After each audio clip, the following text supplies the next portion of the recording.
they began to see, as their scientific evidence came together, they saw this third level, this third strand, is the same thing as the junk DNA. And what they are now discovering is that also is coming alive. So what is happening now is what geneticists call mutual encodement. So right now, this Plan A DNA is, which is what we have right now, and Plan B, which is the, as I call it, the return to full consciousness, is happening. So we have a genetic evolution happening here, or revolution, how you want to say it. The ET genetics, our true origins, are now waking up, and that's leading us toward becoming fully conscious beings. And so we are in the midst of a vast, rapid change from who we were when we were originally born on this planet to what we are about to become. So that's what this is all about. And the midwives for the final aspect of this transformation is basically the Galactic Federation. The contact is about not just learning that we're not alone and getting over the xenophobia that all that implies. It's also about something more important. It's a process to mentoring us into becoming fully conscious beings and allowing us then to develop the etiquette of fully conscious beings by having our mentors, the various ET civilizations that are coming here as part of the first contact, to act as wise mentors to help us understand what we are becoming, and when we become this, helping us to learn the etiquette so that we can become fully functional, fully active beings, fully conscious beings, and become a part of this wonderful network of fully conscious beings throughout physical creation so we can do our part in helping to unveil and reveal creation. Well, good. And so, well, first of all, there's a couple of things. And what I'm doing is I'm looking at this point from the perception that, you know, I don't know anything about any of this. So, number one, what is a chakra to you, and what's its purpose? And then, once we become awakened, then what? Okay. Well, let's look at a chakra. Chakra simply means wheel in Sanskrit. What it means is they're energies. People who see energies, the first thing that they notice is these energies, these auric fields floating around different parts of the bodies with different color systems. What is happening here?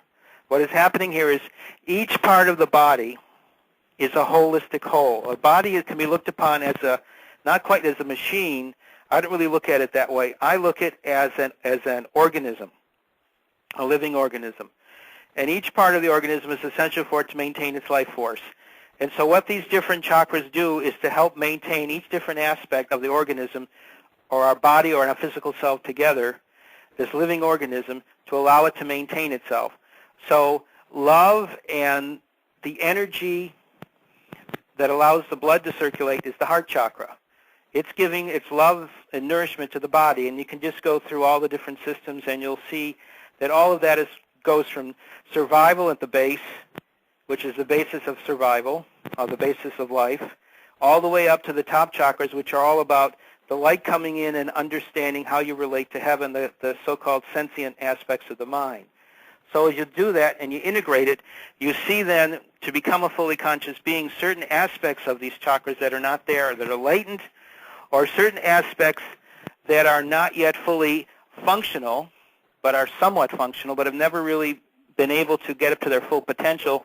Now they can begin, as this genetics comes in and other aspects related to it come in, more light, more energy, more awakening, and the result is that all of this also integrates. So what you're having here is these new chakras are coming in, and as they come in, they then require more and more light energy, which further enacts and encodes the junk DNA, and it then starts encoding even more with our regular genetics. And so what happens is we are being turned into fully conscious beings that are not from this planet, but are here just to act as the official designated spiritual guardians of this planet and this solar system. So that's why we're here. And so we begin to understand, as all this comes around us, this information, we begin to understand that why we are here is not just to be seemingly a physical being with a limited lifespan. We are here to be a physical and spiritual being with a very long lifespan.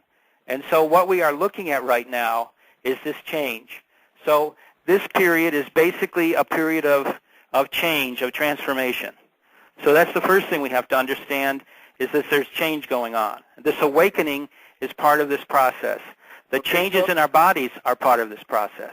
So what we're saying is the chakra systems are energy centers that are a part of our physical system. Right. And then our awakening process is not only a new understanding of what life's all about, but also physical properties. Our physical properties are changing as well, and not just our emotions, feelings, and our thought processes. Right, right. And also, and our way of lifestyle is changing as well. Right. That's why we have things like the Green Revolution.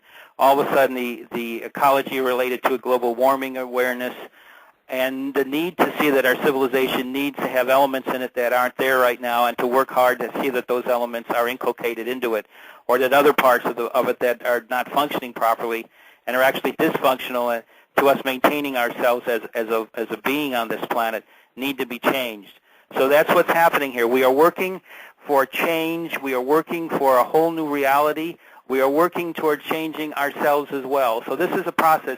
Everything feeds into everything else. And so the result is you start to see that there's actually an integrated process of immense proportions happening here, which is bringing what seemingly are diverse elements together to create this wonderful thing, which I like to call the bringing forth of our new and full self as fully conscious beings.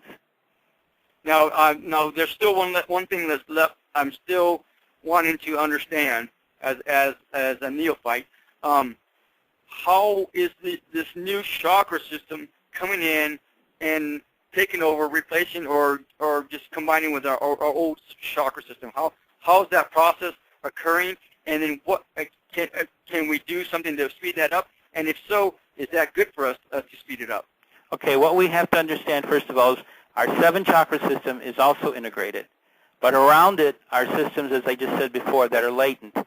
They are now coming in. So actually, we're expanding the 7-chakra system up to a 13-chakra system. We're expanding our RNA DNA up from the 2-strand that people talk about to a strand that eventually be a 12-stranded RNA DNA. So what's happening is 3 things are happening here. We're expanding ourselves. More energy is coming into ourselves.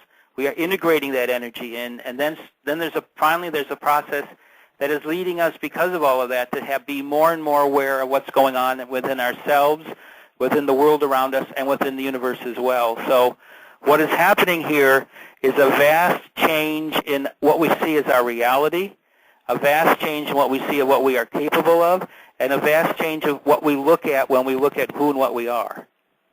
Got it. Amazing. So you're saying that our main 7 chakra systems within our physical framework are still there, but our chakra systems are actually extending. Right. They're extending. Like, for instance, let's take the heart chakra. The heart chakra has what used to be called the upper heart center, which is the thymus, which deals with the immunity system. That is now going to become a separate chakra, because in fully conscious beings, controlling the immune system, regulating it, is part of the whole process of maximizing the integration between your physical and spiritual self. So that's changed. That's one of the newer chakras. The same thing, there's parts of the head that are coming in right now because our visioning process is increasing. So a thing which is in the back of the head, the well of dreams, is now coming in. That's our vision center. It's combining now with our pituitary system to create in our brain a system that allows us to do things with our brain that we couldn't do before. In other words, to go from 10% to 100% utilization of our brain. Wow, nice. And well, let me ask you this: what about the older folks? 80s, 90s, they're already in nursing homes. What about these people?